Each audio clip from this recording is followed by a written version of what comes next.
முதற்கண் வணக்கத்தை கூறி என் உரையை தொடங்குகிறேன்.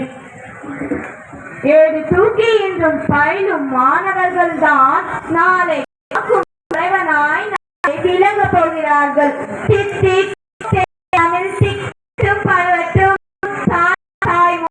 முதற்கண் வணக்கங்கள். இருக்கும் தலைகளே தூண்களே எதிர்காலம் நீங்கள்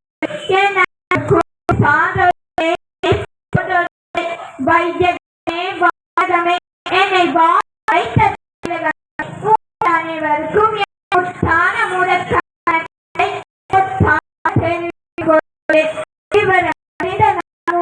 கடைசி மூச்சு வரை நாடு நாட்டு மக்கள் முன்னேற்றம் பற்றி சிந்தித்த ஒரே தலைவர் ஒன்றென்றால் அது நம் பெருந்தலைவர் காமராஜர் மட்டுமே. மனிதருள் மாணிக்கமான அவர் தமிழ்நாட்டின் கல்வி புரட்சி, விவசாய புரட்சி, தொழில் புரட்சி ஆகிய மூன்றையும் ஒரே சமயத்தில் நிகழ்த்தி காட்டியவர் நம் பெரும் தலைவர் காமராஜர்.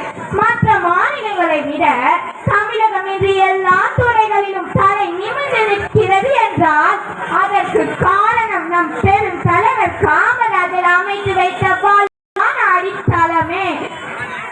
மற்ற மாநிலங்களை விட இன்று தலைவர் தாங்கும் நம் கர்ம வீரர் காமராஜர். தமிழகத்தையே மலர்ச்சியுடன் வைத்தவர் நம் கர்ம வீரர் காமராஜர். படிக்காத மேதை கர்ம வீரர், மேகர், ஏழைகளின் பங்காளர் என்று ஆசையுடன் போற்றப்படுபவர் நம் கர்ம வீரர் காமராஜர். இவர் 9 ஆண்டுகள் தமிழ்நாட்டின் முதலமைச்சராய் இருந்து பணியாற்றியவர் நம் பெரும் தலைவர் காமராஜர் தான். ராமநாதபுரம் மாவட்டத்தில் உள்ள விருதுநகரில் 1903ஆம் ஆண்டு ஜூலை மாதம் 15ஆம் தேதி குமாரசாமி நாடாசி சுவாமி அம்மாள் தம்பதியாருக்கு மகனாக பிறந்தவர் நம் கர்ம வீரர் காமராஜர். இவர் 5ஆம் வகுப்பு படித்துக் கொண்டிருந்த போது தன் தந்தை இறந்த காரணத்தினால் பள்ளி படிப்பை நிறுத்தி தன் மாமாவின் துணிக்கடைக்கு வேலைக்கு சென்றார். அங்கு இருந்த போது தேச தலைவர்களின் பேச்சால் கவரப்பட்டு அரசியலிலும் சுதந்திர போராட்டத்திலும் ஈடுபட்டார் நம் கர்ம வீரர் காமராஜர். 1954ஆம் ஆண்டு ஏப்ரல் மாதம் 13ஆம் தேதி தமிழ்நாட்டின் முதலமைச்சராய் பொறுப்பேற்று நல்லாட்சி நடத்தினார். இவரது ஆட்சி காலத்தின் பொற்காலம் என்று கூறலாம். ராஜாஜி காலத்தின் நிதிநிலை காரணம் காட்டி 6000 பள்ளிக்கூடத்தை மூட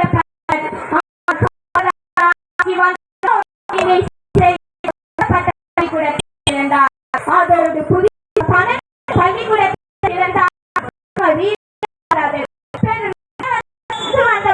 உணவு திட்டம் மீண்டும் உலக அளவில் பேசப்படுகிற திட்டமாகும். மாணவர்கள் கல்வி செல்லும் பொழுது செல்லவே அவர்களுக்கு பள்ளியில் எல்லாம் இதற்காக மாணவர்களுக்கு சீருடை பிள்ளைகளுக்கு வழங்கப்பட்டனர். இன்னும் கூட அரசு பள்ளிகள் ஆனாலும் சரி, தனியார் பள்ளிக்கூடங்கள் ஆனாலும் சரி, எல்லாம் குழந்தைகள் ஒரே மாதிரி சீருடைகள் அணிந்து அழகும் தவளும் கோலத்துடன் அணியணியாக செல்லும் காட்சி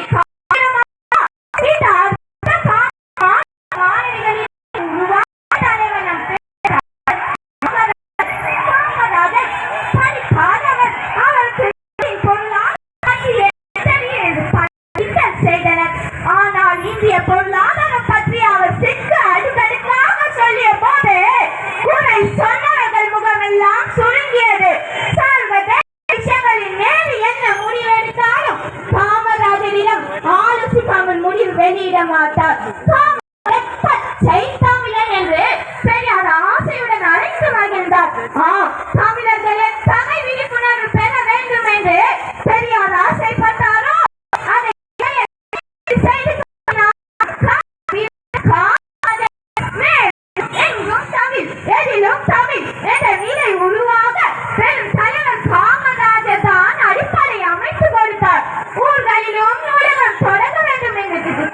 கொண்டு வந்தவர் நம் பெரும் தலைவர் காமராஜர் தான்.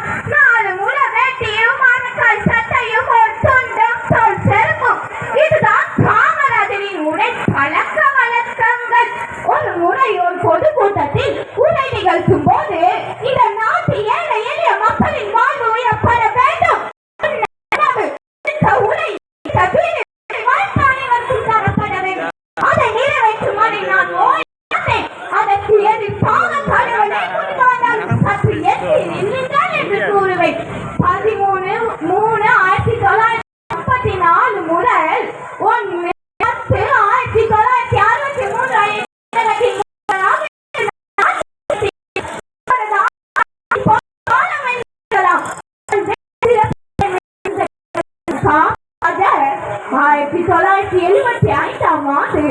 அக்டோபர் மாதம் 2ஆம் தேதி இம்மண்ணுலகை விட்டு பிரிந்தார். இவரை சிறப்பிக்கும் வகையில் சென்னையில் உள்ள உள்நாட விமான நிலையத்திற்கு இவர் பெயரே சூட்டப்பட்டுள்ளது.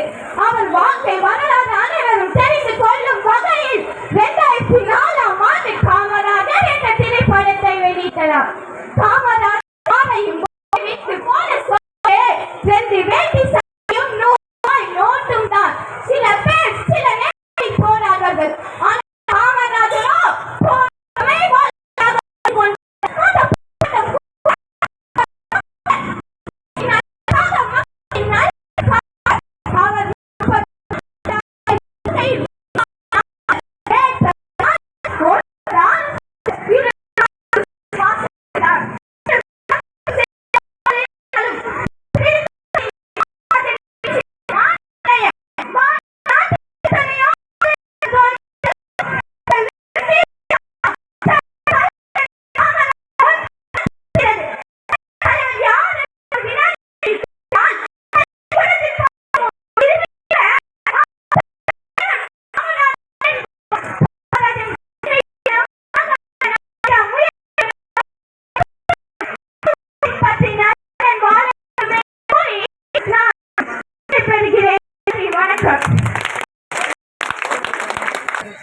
தமிழில் புலமை